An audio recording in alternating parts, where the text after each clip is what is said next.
The loading dock smelled like ozone and recycled air.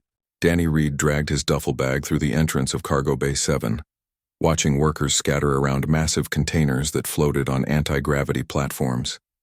Most of them looked nothing like humans. One had 4 arms and a shell that clicked when it moved. Another resembled a bird but with scales instead of feathers. A third was see-through like living crystal. Danny had seen pictures, but pictures never quite captured how different aliens really were. "You the new human?" The 4-armed one approached, its voice coming from a translator box on its chest. The clicking sounds it made naturally turned into words Danny could understand. "That's me, Danny Reed. I am called Clicks, your supervisor." The alien gestured at the cargo bay with 2 of its arms while the other 2 held a data pad. "This is your workplace. We move containers from incoming ships to storage or outgoing vessels." "Simple work."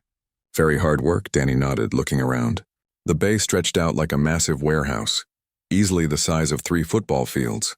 Containers of various sizes sat in organized rows, each marked with alien symbols he couldn't read. Workers moved between them, operating machinery that hummed and beeped. "How heavy are the containers?" Clicks made a sound that the translator turned into a laugh. "Too heavy. Most weigh 200 to 300 kilos. We use gravity assists and mechanical lifters. Even with help, the work is brutal. You are our 13th worker in 6 months. What happened to the others?" "They quit. Humans are new to station work. They do not expect the difficulty." Clicks tilted its head, studying Danny. "You are smaller than the last human." He was very large and still could not handle the work. Danny was about average height, built solid from years of farm work, but nothing special. He'd grown up hauling equipment and supplies on a farming colony where machinery broke down more often than it worked. Manual labor was just part of life. "I'll manage. We shall see." Clicks led him through the bay, pointing out different areas. "Incoming ships dock here. Outgoing ships there. Storage in the middle. Each container has a manifest code. Scan it, take it where the system tells you. Always use a lifter. Always work in pairs for heavy loads. These are safety rules. Break them and you get fired." They stopped at a row of mechanical lifters, each one looking like a small forklift with anti-gravity plates. Half of them had warning tags attached. "Equipment is old," Clicks admitted. "Station master will not approve new purchases. We make do with what we have. When lifters break, we wait for repairs. This causes delays. Delays cause anger. Anger causes more pressure on workers." Danny had heard this story before on the farming colony. Cheap bosses who wouldn't invest in proper equipment, then blamed workers when things went wrong. A flitter, the bird-like alien, swooped down and landed nearby. It chirped something and its translator converted it to a young-sounding voice. "New human. Hello, I am Pip. You are very tall." "Nice to meet you, Pip. Will you stay longer than the others?" "Please say yes. I like humans." "You tell good stories." Clicks shooed Pip away with one arm. Back to work. Let the new one settle in. The first hour went smoothly. Danny learned the scanning system, practiced moving empty containers with a lifter, and got used to the gravity, which felt slightly lighter than Earth normal. The other workers kept their distance, watching him with curious eyes and strange expressions he couldn't quite read. Then came the sound of metal grinding against metal. One of the lifters had seized up mid-transport, a container still attached to its platform. The worker operating it, a blue-skinned amphibious alien, stepped back with a gesture of frustration. Clicks hurried over, examined the lifter, and made an annoyed clicking sound. "Hydraulics failed again. This is the 3rd time this month. How long until repairs?" The blue alien asked. "Maintenance says 4 hours minimum. We cannot wait that long. This container must reach outgoing Bay 3 in 30 minutes or the ship will leave without it." The workers gathered around, muttering in various languages that the translators struggled to keep up with. Danny approached and looked at the container. It was about the size of a refrigerator, marked with urgent shipping codes. "How heavy is it?" Danny asked. Clicks checked the manifest. 280 kilos. Too heavy to move manually. We will need to bring another lifter from Bay 5, but that will take time we do not have. Danny walked around the container, checking its handles and balance points. It was well designed, with grip spots on all 4 sides. The shape was regular, weight probably distributed evenly. "I can carry it." The conversation stopped. Every alien in the immediate area turned to look at him. "You cannot," Clicks said flatly. "It is impossible. Even with 2 workers and a handcart, moving such weight would be dangerous. Alone, you would injure yourself. It's just 280 kilos. Just human. Do you understand what that means? That is more than 4 times your body weight. Danny had lifted plenty of things 4 times his body weight back home. Hay bales, engine blocks, water tanks, sections of prefab housing. The trick was knowing how to lift properly and not being stupid about it. Let me try. If I can't do it, I'll stop. Clicks looked at the other workers, who all seemed equally confused. Finally, the supervisor gestured with 2 arms in what might have been a shrug. Very well. But if you hurt yourself, I am not responsible. This was your choice. Danny bent his knees, got a solid grip on the handles, engaged his core, and lifted with his legs. The container came up smoothly. Heavy, sure, but not impossible. He adjusted his grip, balanced the weight, and started walking toward outgoing Bay 3. Behind him, nobody spoke. The walk took about 4 minutes. Danny's arms burned a bit and his breathing was harder than normal, but nothing he couldn't handle. He reached the loading zone, set the container down carefully, and straightened up. When he turned around, at least 20 aliens were staring at him from various distances. Click stood at the front of the group, all 4 arms hanging limp. What? Danny asked. You just walked with 280 kilos like it was luggage, Click said quietly. That should not be possible. It's not that heavy. For us, it is extremely heavy. For you. Clicks trailed off, then suddenly became businesslike again, waving arms to disperse the crowd. Back to work. All of you. Cargo does not move itself. But as the workers returned to their tasks, Danny caught them glancing at him, whispering to each other. One of the crystalline beings pulled out a device and appeared to be recording. Pip flew over, landing on top of a nearby container. That was amazing. How did you do that? Are all humans that strong? It's just lifting. Nothing special. Nothing special, Clicks repeated, sounding thoughtful. Human, I think tomorrow will be very interesting for you. Danny didn't understand what that meant, but he went back to work. By the end of his shift, he'd moved 30 containers, helped reorganize a storage section, and fixed a jammed door mechanism that nobody else could budge. Normal work for a normal day. He had no idea that his simple lift had already become the most talked about event on the entire station. Danny woke up in his small quarters to the sound of voices outside his door. Not just 1 or 2, but dozens. He checked the time display on his wall unit and groaned. His shift didn't start for another hour. He pulled on his work clothes and opened the door.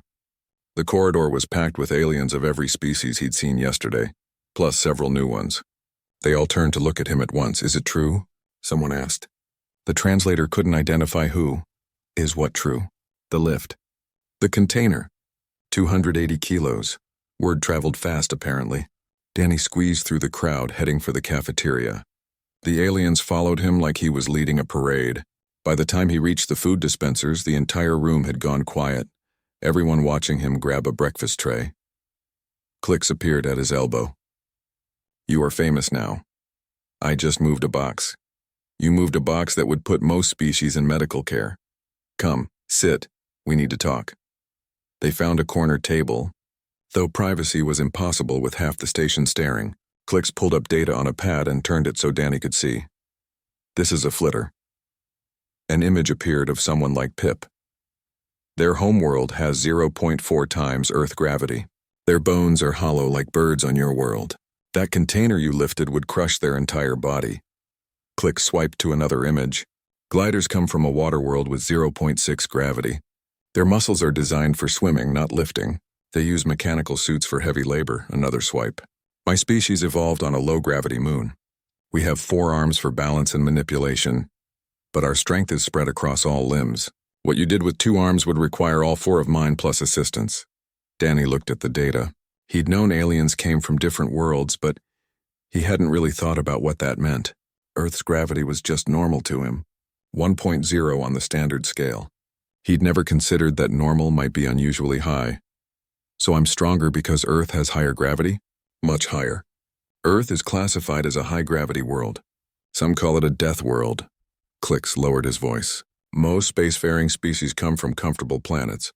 Mild weather, gentle gravity, few predators. Earth is none of these things, like it's not that bad. You have storms that can destroy buildings, temperature swings of 100 degrees, animals that hunt humans for food. Diseases that kill millions, and gravity that would cripple most of us. Clicks leaned back. Humans think this is normal because you survived it. The galaxy thinks it is horrifying. Pip landed on their table, ignoring Clicks's disapproving look. Can you lift more? How much more? What is your maximum? I don't know. Never really tested it. You should test it. We could record it. Everyone wants to see. I just want to work. Too late for that, Click said. Station Master Horvath heard about yesterday. He wants to see you this afternoon. That didn't sound good. Danny had dealt with station masters before. They were usually more worried about numbers and profits than people. What does he want? To verify your capability. If you are as strong as reported, he sees opportunity. If you are not, he will fire you for false claims. I didn't claim anything. I just moved a container. That does not matter to Horvath. He wants a formal assessment. 50 containers moved in 4 hours without mechanical assistance. If you succeed, you keep your job. If you fail, you are dismissed. Danny did the math. 50 containers in 4 hours was 1 container every 4.8 minutes. Doable, if they were all around the same weight as yesterday's box. But 4 hours of continuous heavy lifting would be a serious workout. What if I just quit? Clicks made a sound like a sigh. Then Horvath will spread word that humans cannot handle real work. Other humans looking for station jobs will face discrimination. You represent your species now, whether you want to or not. Great. Danny hadn't asked to be a representative of anything. He just wanted honest work and decent pay. The rest of the morning was surreal. Other workers kept approaching him with questions. How much could he lift? How long could he work? Did all humans have this strength? Could he teach them to be stronger? Danny tried to explain that he was just average. There were plenty of humans stronger than him. Weightlifters, athletes, construction workers, people who trained specifically for strength. He was just a farm kid who'd done manual labor his whole life. Nobody believed him. During lunch, Sarah, the medical officer, stopped by his table. She was from a medium-gravity world, tall and graceful, with skin that shifted colors slightly as she moved. She'd been on his mind since yesterday, though he'd been too busy to talk to her. The assessment this afternoon. Do you need medical clearance? I don't think so. I will be there anyway. To monitor.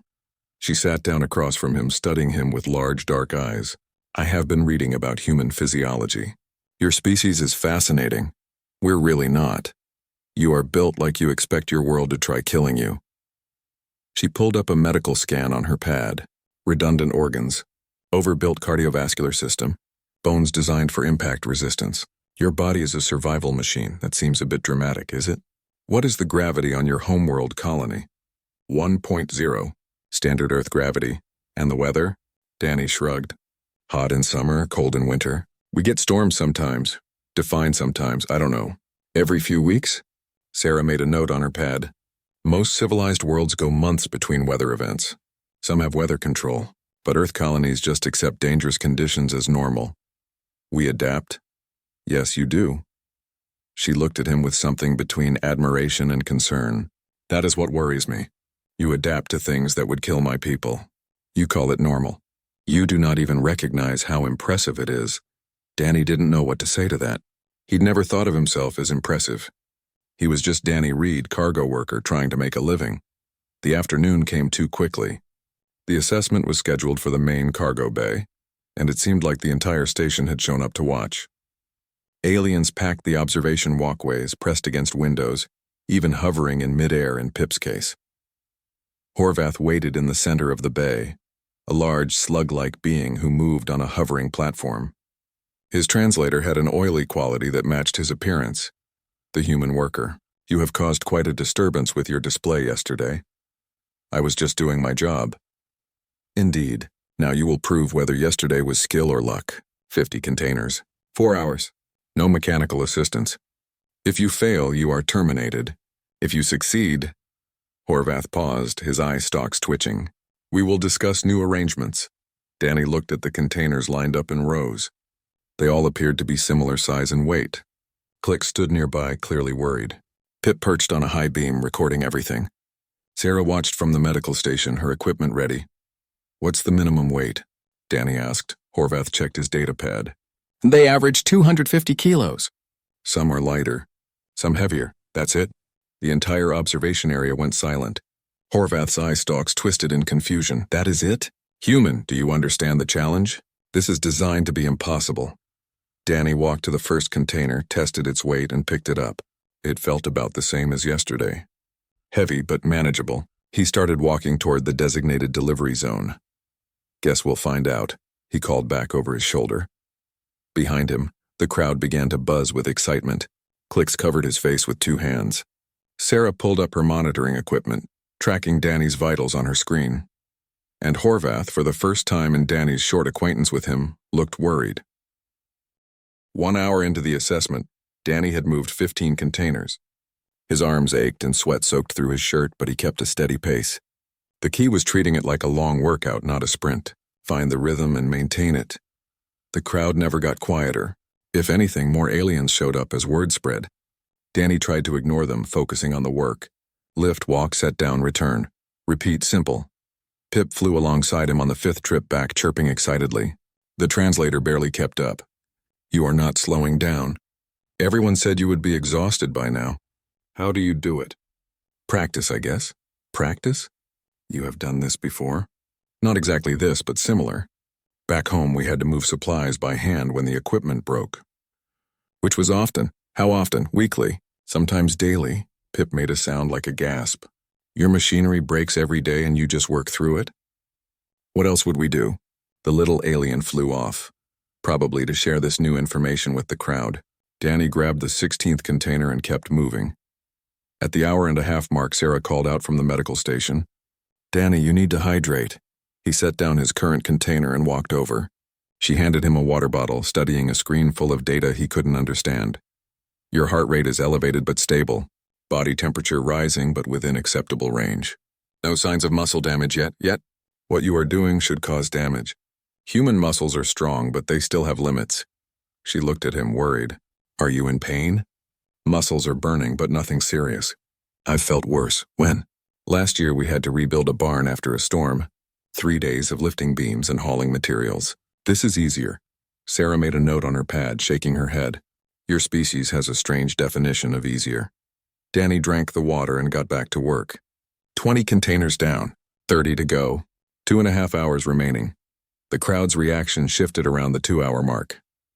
The initial excitement faded into something quieter, more serious. The aliens weren't just watching entertainment anymore. They were witnessing something that challenged their understanding of what was possible.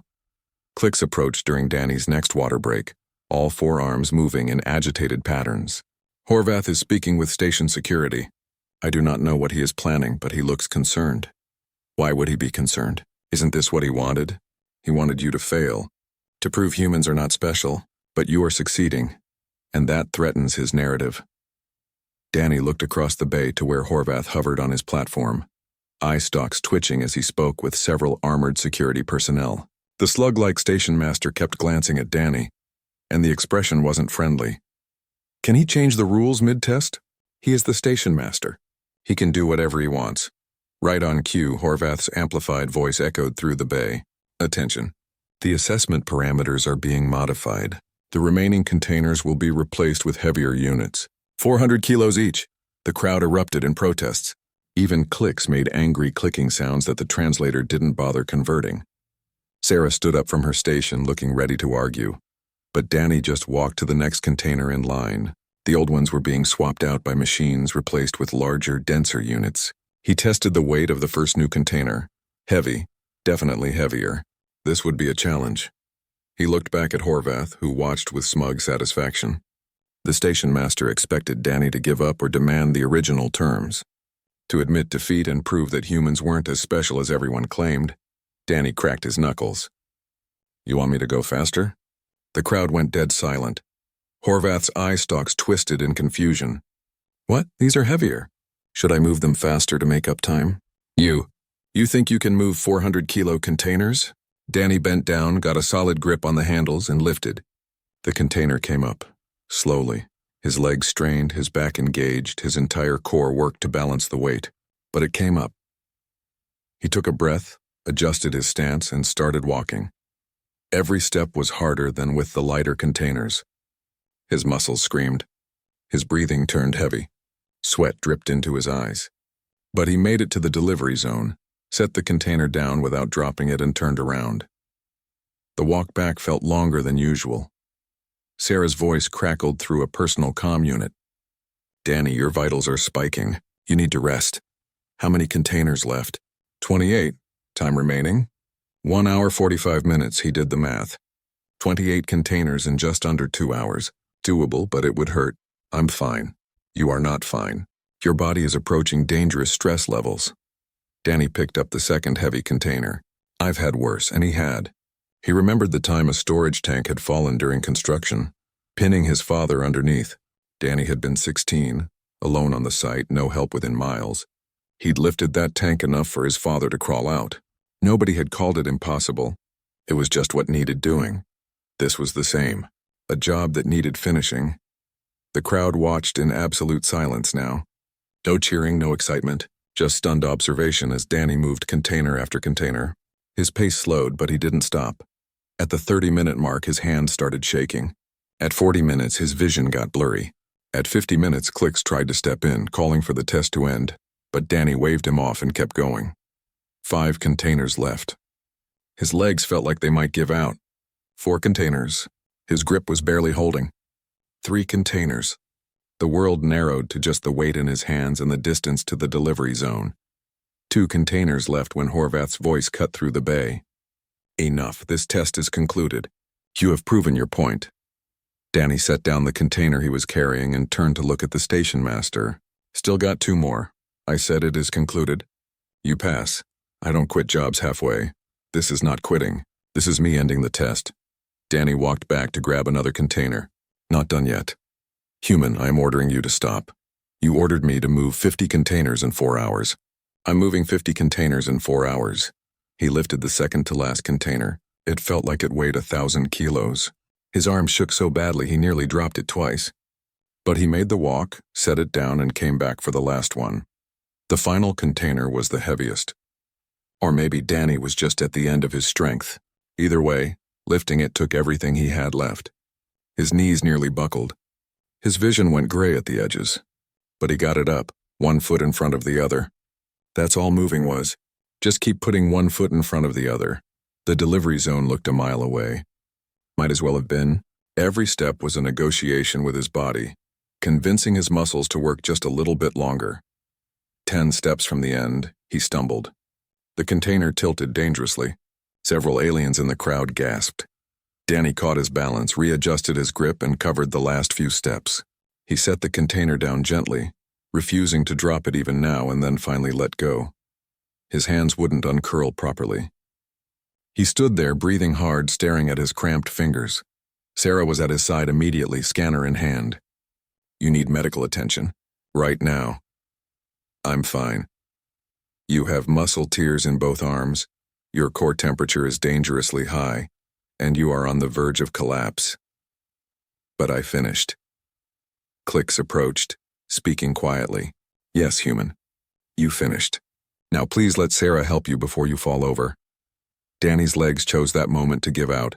He sat down hard, which turned into lying down, which turned into staring at the ceiling while Sarah worked on him with medical equipment he didn't recognize. The crowd was still silent. Then slowly sound returned. Not cheering, something else. A low hum that the translators converted into words of respect in a dozen languages. Pip landed next to Danny's head. That was the most amazing thing I have ever seen. Wasn't amazing. Just work. You lifted 400 kilos over and over when everyone said it was impossible. Wasn't impossible. Just hard. Sarah ran a scanner over his arms, shaking her head. You are going to be sore for days. Maybe weeks. Worth it. Why? She looked at him, genuinely confused. Why push yourself so hard? You could have stopped when Horvath offered. You proved your point. Danny closed his eyes, thinking about that tank crushing his father. About the barn that needed rebuilding. About every time someone on the colony needed help and he'd been there to provide it. Because I said I'd move 50 containers. He answered quietly. So I moved 50 containers. Danny woke up in the medical center with his arms wrapped in some kind of regenerative bandaging. Everything hurt. His muscles felt like someone had replaced them with broken glass. Even breathing was an effort. Sarah appeared in his line of sight holding a scanner. Good, you are awake.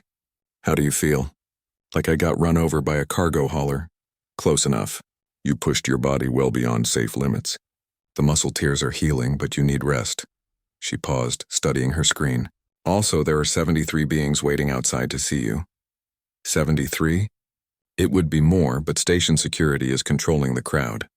You are, as Pip would say, extremely famous now. Danny groaned. He didn't want to be famous. He just wanted to work and be left alone. But apparently moving some heavy boxes made him some kind of station celebrity. Clicks entered the room, moving more carefully than usual. You are awake. Good, I need to inform you of several developments.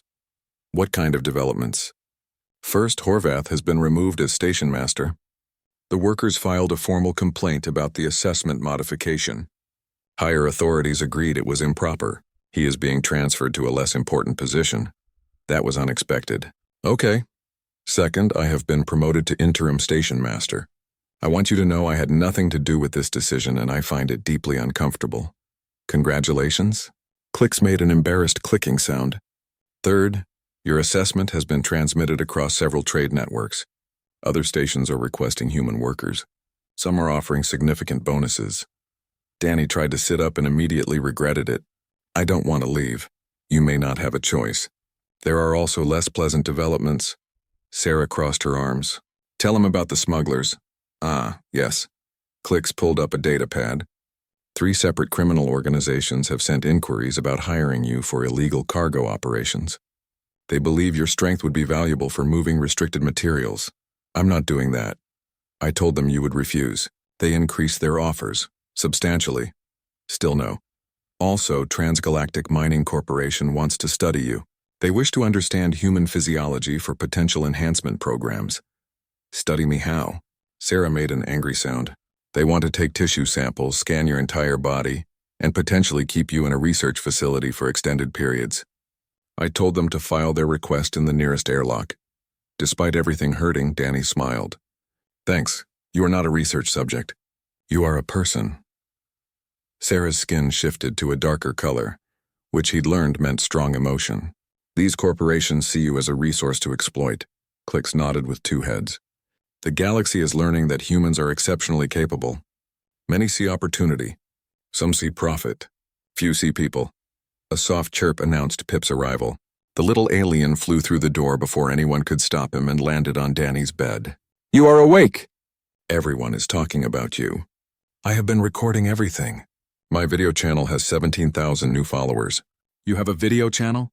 Yes, I call it Alien Perspectives. I show what humans can do from a non-human viewpoint. Your assessment video has been watched 2 million times. Danny closed his eyes. 2 million times. Great. So much for staying anonymous. Pip, you should let Danny rest, Sarah said gently. But I need to ask him questions. Everyone wants to know about Earth, about human culture, about how you train to be so strong. I don't train. I just work. Pip cocked his head confused. You do not have special exercises? Special diet? Special enhancement? Nope. Just regular farm kid doing regular farm work. That makes no sense. How can regular work create such strength? Clicks leaned against the wall, all 4 arms folded. Because Earth's regular work would kill most species, humans have no reference for what is normal. Over the next few days, Danny stayed in medical for recovery. Sarah visited often, bringing him food and keeping him company. They talked about their different worlds, their families, their hopes. Danny found himself looking forward to her visits more than he wanted to admit. She told him about her homeworld, a place with gentle rain and mild seasons. A world where the biggest danger was getting a sunburn. Her people had joined galactic society easily, their planet already comfortable by most species standards. Danny told her about the farming colony, about dust storms that lasted days, about machinery that broke constantly, about his father teaching him to lift properly, to pace himself, to never give up on a job half done. Your father sounds like a good man, Sarah said during one visit. He was. Died 3 years ago. Equipment failure. I am sorry. It's why I'm here. Colony didn't need another farmer, but stations always need cargo workers. Figured I'd make use of what he taught me. Sarah touched his hand carefully. He would be proud of you. Maybe. He'd probably just say I was showing off. When Danny finally returned to work, everything had changed. New equipment filled the cargo bay, all of it top quality. The old broken lifters had been replaced. New safety gear hung on the walls. The entire area looked professional instead of rundown, Clicks explained as he showed Danny around. After your assessment, workers from every bay filed reports about unsafe conditions. Higher authorities couldn't ignore them anymore. You forced them to pay attention. I just moved some containers. You showed them what happens when equipment fails. When workers are pushed too hard. When management doesn't care. Clicks gestured at the improvements. This is because of you. The other workers were different too. They didn't avoid Danny anymore. They came up to talk, to ask questions, to share stories. The gliders told him about their water world. The flitters described their sky cities. The crystalline shards explained their hive colonies, and they asked about Earth. Always about Earth. Danny tried to explain. His planet wasn't special. It was just home. But the more he described it, the more the other workers looked shocked. Your storms have winds that exceed 200 kilometers per hour, sometimes.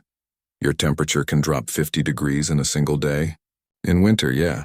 Your planet has animals that hunt humans? Used to be more common. We've learned to avoid them mostly. Every answer made Earth sound more dangerous, more hostile, more impossible. But to Danny, it was just Earth. Pip recorded many of their conversations. His channel grew bigger every day. Comments came from across the galaxy, other species learning about humans for the first time. Some comments were positive, impressed by human resilience. Others were concerned, worried about what humans might do with their capabilities. A few were hostile, seeing humans as a potential threat. Danny tried not to read them. The opinions of strangers didn't matter. He had work to do, but during his lunch break one day, Sarah sat beside him with a serious expression. We need to talk about something. What's wrong? The Galactic Council has taken interest in humanity.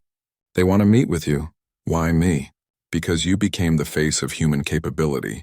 Your assessment is the most watched video in several sectors. The Council wants to understand what humans are, what they want, what they might do. I'm just a cargo worker. You are the human most aliens have heard about. Whether you want it or not, you represent your species. Danny remembered Clicks saying something similar before the assessment. He'd hoped it wouldn't come to this. But apparently moving 50 containers had made him more than just a worker. He'd become a symbol. When do they want to meet? 2 weeks. They are sending an ambassador to the station. She will interview you publicly. Publicly? The session will be broadcast across council networks. Billions of beings will watch. Danny put his head in his hands. This was getting out of control. He didn't want to speak for humanity. He didn't want billions of aliens watching him. He just wanted to move cargo and maybe get coffee with Sarah. What if I refuse? Then they will assume humans have something to hide. It will create suspicion and fear. And if I do it, then you have a chance to show the galaxy what humans really are. Danny looked at Sarah, at her concerned expression and shifting colors. What do you think I should do? I think you should be yourself. That is all anyone can ask. 2 weeks to prepare for the most important conversation of his life. 2 weeks to figure out how to explain humanity to species who thought Earth was a nightmare. No pressure. The emergency alarm cut through the recreation area like a knife. Danny dropped his drink and ran toward the sound before his brain fully registered what was happening. Years of farm emergencies had trained him to respond first and think second. The docking bay was chaos. A transport ship had crashed during landing. Its support structure collapsed and twisted. The vessel lay at an angle, metal groaning under stress. Emergency crews rushed around, but nobody seemed to be doing anything useful. Danny found the incident commander, a tall insectoid being, and grabbed his attention. What's the situation? Structural failure during docking. The ship's main support strut is compromised. If it gives way completely, the vessel will crush the passenger compartment. We have survivors inside. How many? 7, maybe 8. We're not sure. What's the plan? The commander gestured helplessly at the wreckage. We need to stabilize the strut, but our equipment can't reach it. The angle is wrong. By the time we bring in heavy machinery, the structure will have collapsed. Danny studied the wreck. The support strut was massive, maybe 2 tons of twisted metal, slowly bending under the ship's weight. If it failed, everyone inside would die. But if someone could lift it just enough, support beams could be slid underneath. How long until it collapses? 3 minutes. Maybe 4. Not enough time for equipment. Not enough time for careful planning. Just enough time for someone to try something stupid. I can lift it. The commander turned to stare at him. What? The strut? I can lift it enough for your crews to get supports in place. That is impossible. It weighs over 2,000 kilos. I know. You will be crushed. Maybe. But if I don't try, everyone inside dies for sure. The commander opened his mouth to argue, but a scream from inside the ship cut him off. Danny didn't wait for permission. He ran to the strut, positioned himself underneath, and analyzed the problem. The weight was distributed wrong. All the force on a weak point. If he could lift from the right angle, use his legs properly, engage his entire body maybe. Maybe. Danny, no. Sarah's voice. She must have followed him from the recreation area. You will kill yourself. Get ready to slide the supports in. Soon as I lift. Danny, please. This is not possible. Probably not, he agreed. But nobody else is even going to try. He'd never lifted anything this heavy. The assessment containers were hard. This was beyond hard. This was the kind of weight that could break a person. But inside that ship were people counting on someone to do something. Danny thought about his father, pinned under that storage tank. Nobody else had been there to help. But his father had survived because Danny had done what was necessary, not what was possible. He bent his knees, got his hands under the strut, and started to lift. The metal didn't move at first. Danny adjusted his grip, reset his stance, and tried again. A groan of stressed steel. Movement. Just inches, but movement. Every muscle in his body engaged. His legs burned. His back felt like it would snap. His arms shook so hard he couldn't see straight. But the strut kept rising. Now! He shouted. Get the supports in now! Clicks appeared with a team of workers dragging support beams. They scrambled to slide them into position, working faster than Danny had ever seen aliens move. The strut slipped. Danny caught it, relifted, bought them another few seconds. The metal cut into his hands. Blood made his grip slippery. His vision started to gray out. Almost there. Clicks called. Hold it just a little longer. A little longer. Danny had nothing left, but he held it anyway, because stopping meant people died. Because this was what needed doing. Because someone had to. The support beams locked into place. The strut's weight transferred off Danny's shoulders. He let go and collapsed backward, gasping for air that wouldn't come fast enough. Emergency crews rushed into the ship, extracting survivors. 7 of them. 8. 9 total, including 2 who'd been hidden in a cargo compartment. Danny lay on the cold deck plating, staring at the ceiling. Everything hurt in ways he couldn't describe. His hands wouldn't close. His legs wouldn't respond to commands. His back felt like someone had driven a spike through it. Sarah appeared above him, scanner already out, face showing the colors of panic. You complete fool. Absolute fool. Do you have any idea what you just did to yourself? Saved some people? Destroyed your body. You have tears in every major muscle group, spinal compression, nerve damage in both hands. You need emergency surgery. Will I be able to work again? That is what you are worried about, work? Her colors shifted rapidly between several emotions Danny couldn't identify. You nearly died, but I didn't. You are the most frustrating being I have ever met. Medical teams loaded Danny onto a stretcher. As they carried him away, he caught glimpses of the survivors. Most were species he didn't recognize. One was Pip, unconscious but breathing. The little alien must have been on the transport. Worth it, Danny thought as the pain medication kicked in and the world went fuzzy. He woke up sometime later in a private medical room. His hands were encased in regeneration wraps. His entire torso was covered in some kind of support frame. Moving at all sent shooting pains through his body. Sarah sat in a chair beside the bed, her head resting on her arms. She'd fallen asleep watching him. Danny tried not to wake her, but the movement of him adjusting position made her stir. She looked up, and her colors immediately shifted to relief. You are awake. How do you feel? Like I tried to lift 2 tons of metal. Because you did. You actually did. She stood up, checking displays Danny couldn't read. The medical team is amazed you survived. The damage should have been permanent. But human regeneration is apparently more effective than we realized. How long was I out? 6 hours. The survivors are all stable. You saved 9 lives, Danny. 9 beings who would have died. Anyone would have done it. No, they would not have. Every other being on this station looked at that strut and saw an impossible problem. You saw something that needed lifting. Danny tried to shrug and regretted it immediately. Someone had to. That is exactly what Click said you would say. Sarah sat back down, taking his wrapped hand carefully. The Galactic Council ambassador arrived early. She heard about the rescue and wants to move up the interview. When? Tomorrow, if you are recovered enough. They want to broadcast it while everyone is still talking about what you did. I can barely move. I know, but this might actually work in your favor. You will not just be the human who can lift impossible weights. You will be the human who nearly died saving others. Danny looked at her tired face, her concerned colors. What do you think I should tell them? The truth. Tell them about the farm. About your father.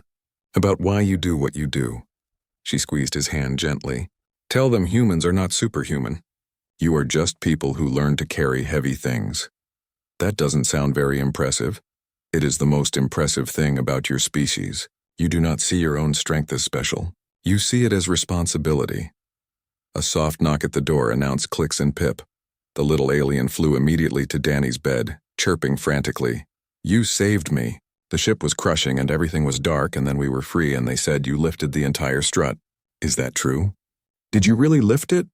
Mostly lifted it. Had some help. Clicks made a sound Danny had learned was respect. The survivors all wish to thank you. But I told them you need rest. They will visit when you are stronger. They don't need to thank me. They do. You gave them their lives back.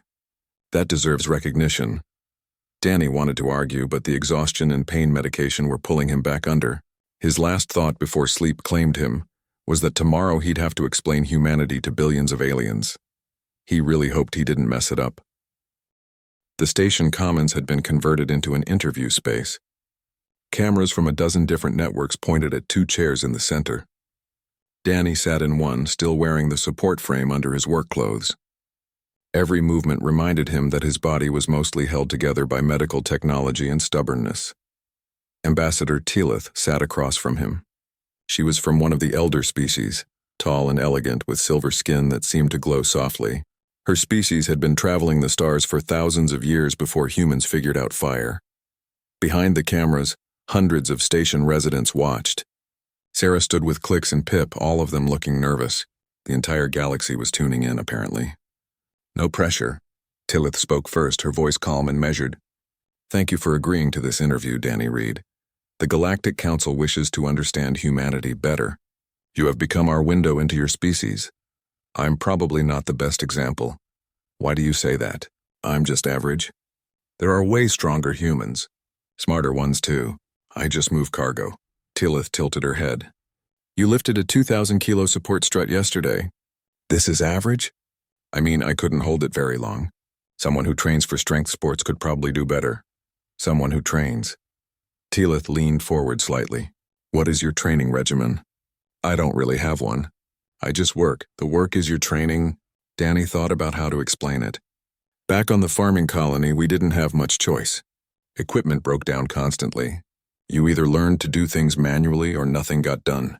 So you learn how to lift properly, how to pace yourself, how to keep going when you're tired. This was necessary for survival. For getting work done, yeah. We had crops to bring in, buildings to maintain, supplies to move. The farm didn't care if we were tired. Teelith made a note on a device. Tell me about Earth, your homeworld. I've never been there. Born on the colony. But it's at 1.0 gravity, same as Earth standard, which most species consider extremely high. I guess. It's just normal to us. Normal. Teelith repeated the word like she was testing it. What else is normal for humans? Danny shrugged carefully, mindful of his injuries. Weather changes. Temperature swings. Storm seasons. Animals that are dangerous if you're not careful. Diseases we have to watch for. Just regular stuff.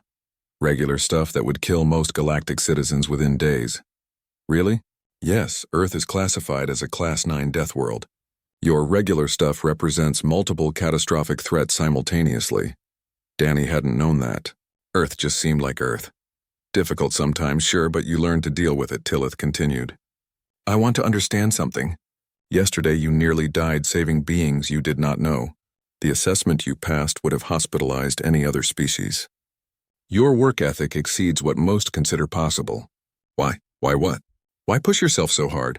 Why risk so much? What drives humans to exceed every reasonable limit?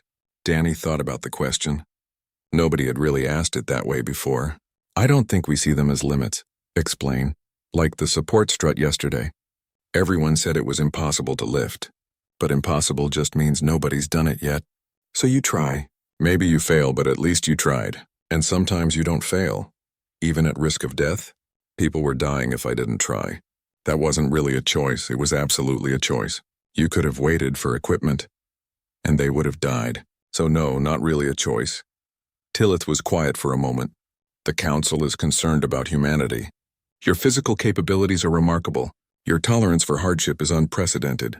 Your willingness to endure suffering for others is admirable but also worrying. Worrying how? A species this capable, this determined, this willing to sacrifice. What will you do with such capabilities? Danny looked out at the crowd. At Sarah, who'd spent hours helping him recover. At Clicks, who'd taken a chance on a human worker. At Pip, whose life he'd saved. At all the other aliens who'd become friends over the past weeks. Same thing anyone does, I guess, work, make friends. Try to help when we can. That is all? What else would we do? Conquer, dominate. Take what you want by force. History suggests powerful species often choose these paths. Maybe some do. But that's not what I want. It's not what most humans I know want. What do you want? Danny thought about his father's farm. About the colony working together during storms. About neighbors helping rebuild after disasters. About communities that survived because people carried each other's burdens. We want to carry our share, he said slowly, working out the words as he went. Earth made us strong because it had to. We're not special. We're just what happens when a planet doesn't give you easy options. You adapt or you die. We adapted, by becoming strong, by becoming enduring. Strength is just part of it. The real thing is not giving up. When something needs doing, you do it. When someone needs help, you help. When a job is hard, you find a way. Even when it hurts, especially when it hurts. That's when it matters most. Tillith made more notes. You mentioned your father earlier. Tell me about him. He ran the farm. Taught me everything. How to work. How to fix things. How to keep going when things got hard. How did he die? The question caught Danny off guard. Equipment failure. Storage tank fell on him during maintenance. And you saved him? Tried to. Lifted the tank enough for him to get out. But he was hurt bad. Died a few days later. I am sorry. It's okay. He taught me something important before he went. What was that? Danny remembered his father's last words spoken through pain in the medical center. He said people are going to see you as different, stronger, special. Don't let them make you believe it. You're just a person who can lift heavy things. Use it to help, not to separate yourself. We all carry weight. Yours is just more visible. Wise words. He was a good man, worked hard his whole life, never asked for anything special. Just did his job and helped his neighbors. That's what humans are. That's what we do, Tillith sat back. The Council feared humanity might be conquerors, warriors, a threat to galactic peace. We're just cargo workers and farmers and mechanics. We're people trying to get by. People who can lift 2 tons manually. When we have to, yeah. And that does not make you feel superior? Danny looked at his bandaged hands, at the support frame holding his injured body together, at the pain that reminded him he wasn't invincible. Makes me feel responsible, like I got handed something I didn't ask for and need to use it right. My dad could lift heavy things, so he helped neighbors build their houses. I can lift heavy things, so I move cargo and help in emergencies. It's not about being better. It's about carrying your weight. Literally. Yeah, literally. Tillith smiled, the first emotion she'd shown. I think I understand now. Humans are not stronger than other species because you trained for it or because you seek power. You are stronger because Earth forced you to be, and rather than resent this burden, you accept it as responsibility. Pretty much. What do you want from the galaxy, Danny Reed? If you could ask for anything, what would it be? Danny thought about the question. About work and friends and a future.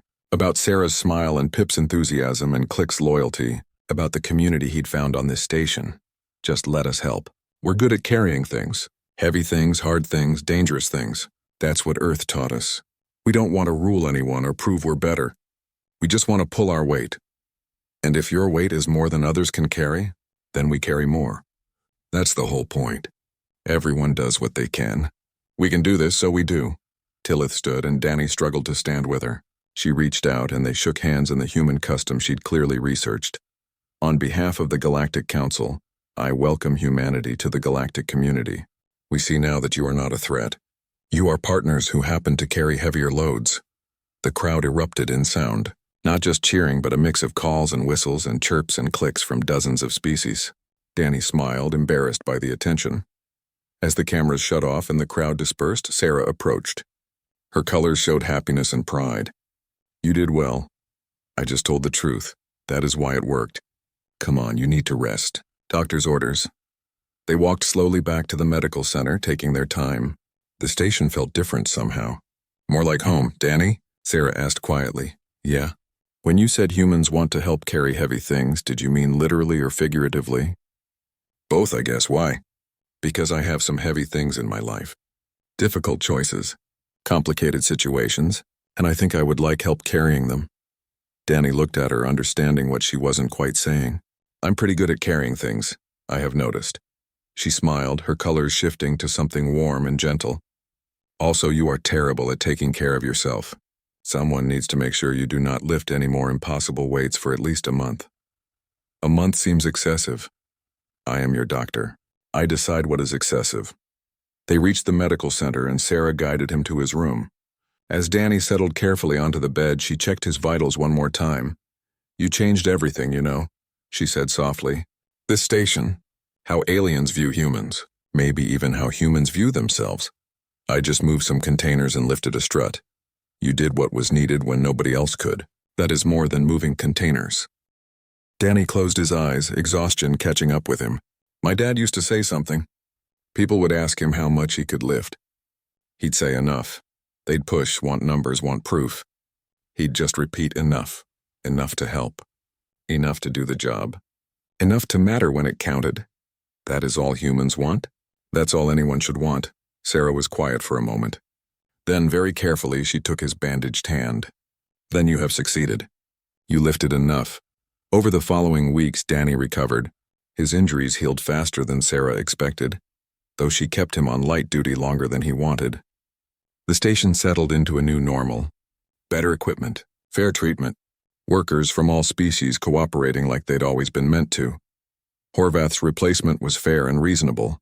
Clix became permanent station master and immediately implemented safety reforms.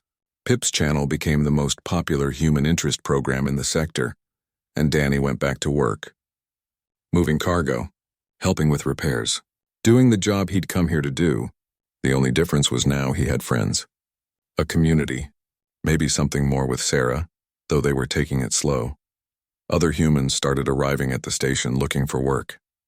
Danny helped train them, passing on what his father had taught him, how to lift properly, how to pace yourself, how to know when to push and when to rest.